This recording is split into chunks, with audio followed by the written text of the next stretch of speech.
जी नमस्कार, आप सभी को स्वागत है आपका आरकेएम एकेडमी पे। तो देखिए, आज के इस वीडियो में हम बात करने वाले हैं डीएवी के सीबीटी एग्ज़ाम के बारे में। जैसा कि आपको पता होगा कि अभी डीएवी स्कूल में शिक्षक भर्ती के लिए सीबीटी एग्ज़ाम लिया जा रहा है और ये जो एग्ज़ाम है आपका 5 जनवरी से स्टार्ट हुआ है, 12 जनवरी तक चलने वाला है। बहुत सारे स्टूडेंट ऐसे होंगे जिन्होंने एग्ज़ाम दे दिया होगा, कुछ स्टूडेंट अभी भी ऐसे होंगे जिनका एग्ज़ाम जो है वो आने वाले दिनों में होने वाला है। ठीक है, तो जिन्होंने एग्ज़ाम नहीं दिया है उनके लिए ये वीडियो बहुत बहुत इंपॉर्टेंट रहने वाला है, क्योंकि हम यहाँ पे सभी चीज़ों के बारे में बात करेंगे कि रीजनिंग से कहाँ कहाँ से सवाल पूछा जा रहा है और किस टाइप का सवाल देखने को मिल रहा है। इसके अलावा जो पेपर 2 है उसका लेवल क्या है, ठीक है, तो उसी के बारे में यहाँ पे हम आपको जो वो जानकारी देंगे। तो सबसे पहले अगर बात करें तो रीजनिंग के बारे में, क्योंकि रीजनिंग पेपर 1 आपका जो है सभी स्टूडेंट के लिए कॉमन है, चाहे आप किसी भी पोस्ट के लिए यहाँ पे एग्ज़ाम दे रहे होंगे, पीआरटी, टीजीटी, पीजीटी या फिर इसके अलावा कोई भी पोस्ट हो, आपका यहाँ पे जो है रीजनिंग सभी के लिए कॉमन है। और रीजनिंग से कितने सवाल पूछे जाते हैं ये सब चीज़ों के बारे में आपको पता होगा अगर आपने फॉर्म फिल किया होगा तो। ठीक है, एग्जाम पैटर्न के बारे में आपको पहले से जानकारी होगी कि 90 मिनट आपको दिया जाता है, यानी कि 1.5 घंटे का समय दिया जाता है और टोटल आपका जो है यहाँ पे 55 सवाल पूछा जाता है। रीजनिंग से अगर बात करें तो रीजनिंग से आपका 15 सवाल पूछा जाता है, 20 मिनट का समय मिलता है और केवल आपका इंग्लिश मीडियम में प्रश्न रहता है। ठीक है, पेपर 2 के बारे में अगर बात करें तो 70 मिनट का समय आपको मिलेगा, 40 एमसीक्यू पूछा जाता है आपके सब्जेक्ट से रिलेटेड, कोई भी नेगेटिव मार्किंग नहीं रहता है और पूरा जो पेपर है वो आपका इंग्लिश मीडियम में रहेगा। अगर आपका कोई लैंग्वेज पेपर है तो वो केवल आपको लैंग्वेज पेपर में देखने को मिलेगा, जैसे कि इंग्लिश है तो इंग्लिश में, हिंदी है तो हिंदी में, संस्कृत है तो संस्कृत में। बाकी इसके अलावा जितना भी पेपर है आपका एसएसटी, साइंस वगैरह सब इंग्लिश मीडियम में देखने को मिलेगा। तो ये सब था आपका नॉर्मल जानकारी जो कि लगभग सभी स्टूडेंट को पता होगा। अब बात करते हैं रीजनिंग के जो सवाल पूछे जा रहे हैं पेपर 1 में, उसका लेवल क्या है, क्या इजी है, क्या मॉडरेट है या फिर हार्ड लेवल का है। तो देखिए, यहाँ पे अगर आज के पेपर में जो सवाल पूछा गया है उसके अकॉर्डिंग अगर बात किया जाए, ठीक है, मॉर्निंग शिफ्ट वाला, तो रीजनिंग का जो पेपर था वो इजी था। ठीक है, बहुत आसान था। अगर कोई स्टूडेंट इसको हार्ड बता रहा है तो उसका जो है रीजनिंग उन्होंने शायद कभी नहीं पढ़ा होगा। ठीक है, और वैसे स्टूडेंट जो कॉम्पिटिटिव एग्जाम की तैयारी करते होंगे तो यकीन मानिए उनके लिए रीजनिंग जो बहुत बहुत आसान रहने वाला है। बाकी जो आज से पहले कभी रीजनिंग नहीं पढ़े होंगे उनको जाहिर सी बात है हार्ड लगेगा। ठीक है, तो 15 सवाल 20 मिनट इंग्लिश मीडियम में सवाल थे। बात करते हैं कि किस किस से टॉपिक से जो वो सवाल देखने को मिला था। तो देखिए, एनालॉजी से सवाल पूछा गया था 1 मार्क्स का। ठीक है, एक सवाल पूछा गया था और ये जो सवाल है वो सेम सवाल पूछा गया था। ठीक है, जैसे ही कंप्यूटर स्क्रीन ऑन हुआ पहला सवाल स्क्रीन में यही आया था। ठीक है, हो सकता है दूसरे स्टूडेंट के स्क्रीन में अलग आया हो, लेकिन ये सवाल आपका आज के पेपर में था। ठीक है, एनालॉजी का, जिस तरह से मैराथन जो है आपका रेस का एक टाइप है, उसी तरह से जो है आपका हाइबरनेशन का कौन सा ऑप्शन होगा ये आपको टिक करना था। तो इजी टाइप का सवाल था, बहुत लोग यहाँ पे सही किए होंगे। ठीक है, अल्फ़ाबेट सीरीज से एक सवाल पूछा गया था, नॉर्मल अल्फ़ाबेट सीरीज था, जैसे कि इस टाइप का समझ लीजिए कि ABC के बाद CDE लिखा गया है, फिर EFG लिखा गया है, तो आगे क्या लिखा जाएगा, तो वो नॉर्मल टाइप का था। +2 करने वाला था, +2 करके आप लोग कर सकते थे, तो वो नॉर्मल था, ज़्यादा हार्ड नहीं था।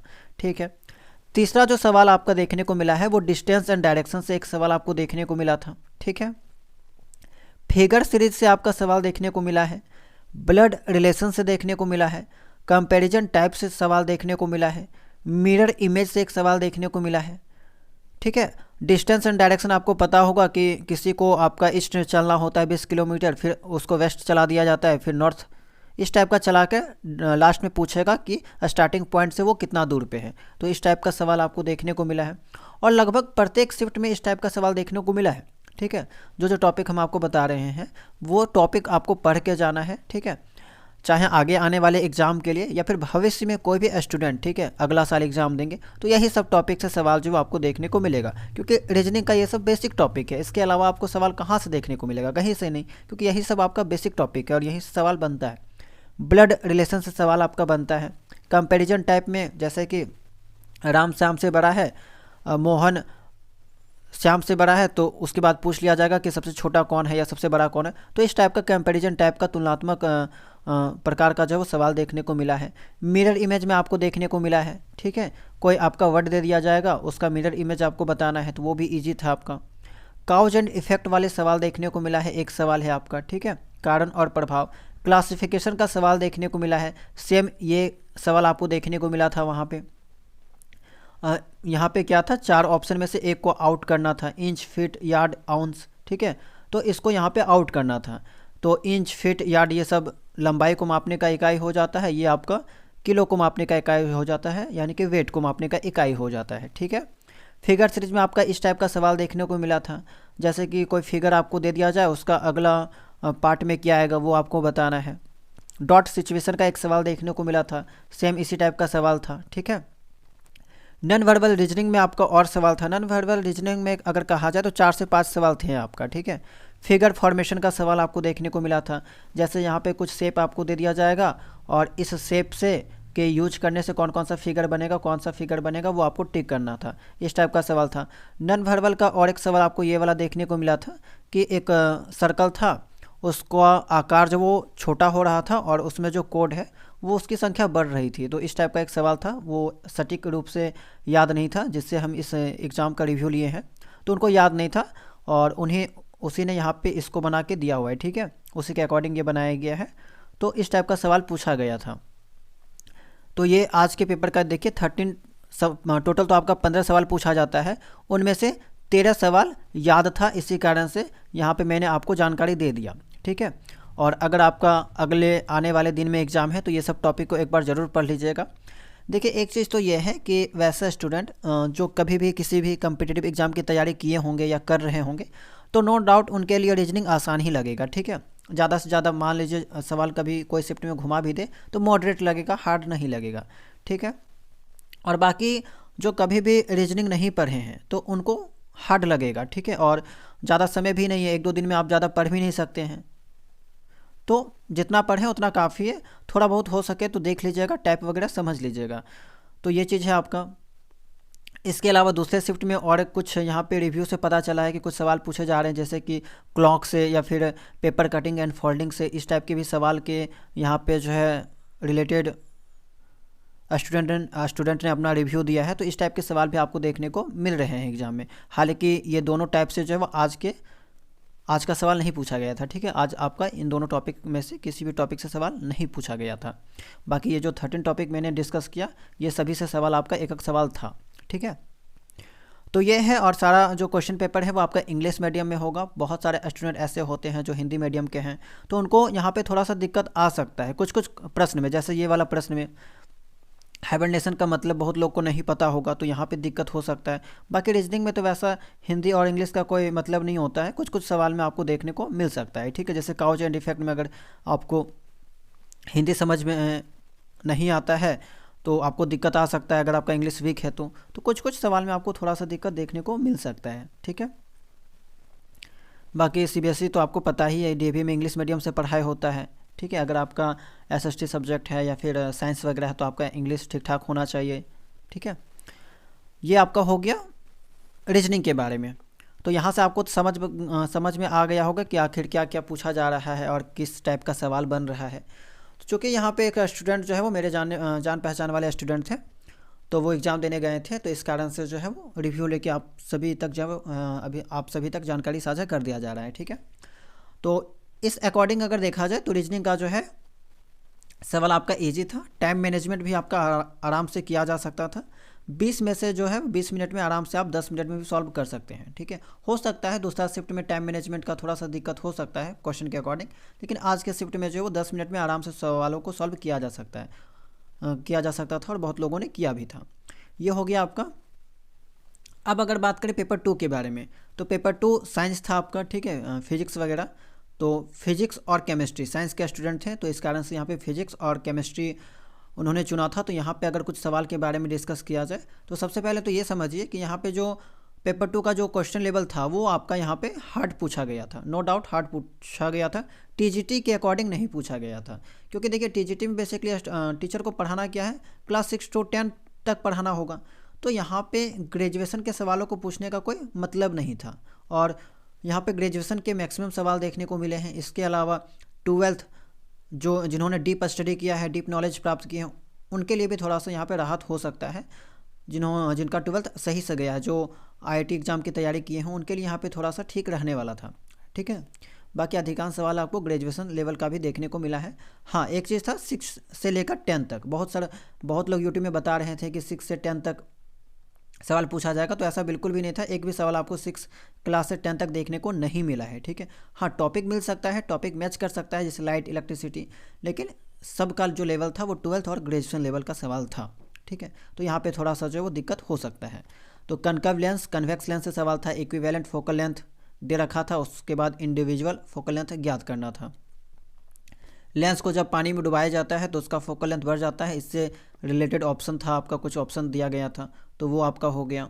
Magnetic effect of electric current से रिलेटेड सवाल पूछा गया था, पैरामैग्नेटिक, डायमैग्नेटिक, तो ये सब आपका ट्वेल्थ में ही पढ़ना है। केस स्टडी से सवाल पूछा गया था। केस स्टडी से आपका जो है जो भी आप सब्जेक्ट लेंगे ना, वहाँ पे आपको केस स्टडी से सवाल जो है वो ठीक ठाक देखने को मिलेगा। जैसे कि यहाँ पे फिजिक्स, जैसे होता क्या है कि आपका साइंस, अगर टीजीटी साइंस अगर आप लेते हैं तो फिजिक्स, केमिस्ट्री, बायो 3 ऑप्शन है, तीनों में से कोई 2 ऑप्शन आपको सिलेक्ट करना होगा और उसी से आपका 20-20 सवाल पूछा जाएगा। ठीक है, तो यहाँ पे टीजीटी से जो है अगर बात किया जाए तो ये सभी सवाल आपको देखने को मिला है। केस स्टडी से रिलेटेड 3 सवाल आपका यहाँ पे फिजिक्स से, 3 सवाल केमिस्ट्री से देखने को मिला है, यानी कि टोटल 6 सवाल आपको देखने को यहाँ पे मिला हुआ है। ठीक है, मैग्नेटिक फील्ड से आपका 2 से 3 सवाल था, और ये सब ट्वेल्थ लेवल का है, डीप नॉलेज आपको चाहिए। असर्शन रीजन से सवाल पूछे गए थे, लाइट, मैग्नेटिक फील्ड से रिलेटेड, इक्वेशन ऑफ मोशन से रिलेटेड सवाल था, इलेक्ट्रिसिटी पोटेंशियल डिफरेंस से रिलेटेड सवाल था आपका। ठीक है,